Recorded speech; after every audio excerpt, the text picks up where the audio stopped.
Побачьте, куда я завитала. А гэта девчонки мясовые.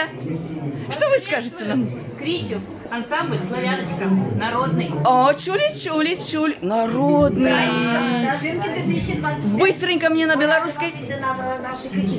На белорусской мове. Быстренько мне сбацали. Дожинками 2025. Спели. Мы вельми рады, что у нас проходит такой праздник.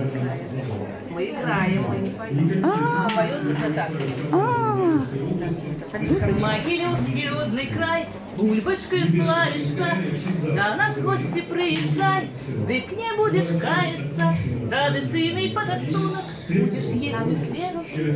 Вот для кожного ласунок со сметаной драги. Ой, молодцы, які великий дякую. Девочки, чтобы был настрой, здоровье, мир и все самое лепшее.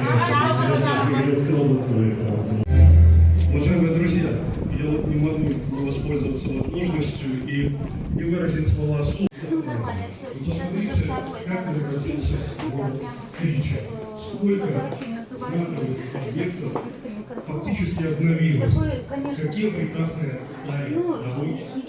я хотела на 5 килограмм. Ну, в собственном хозяйстве я, наверное, не поправлюсь. Юмора.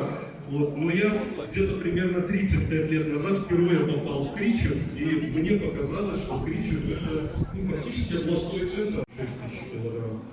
Вот. Это может быть не лучшие показатели даже сегодня, да еще и не Гродненщины, но тем не менее. Прости, и подарила мне доля разных людей с устраком житий, добрых усё-таки более. Разных людей с устраком житий, добрых усё-таки более.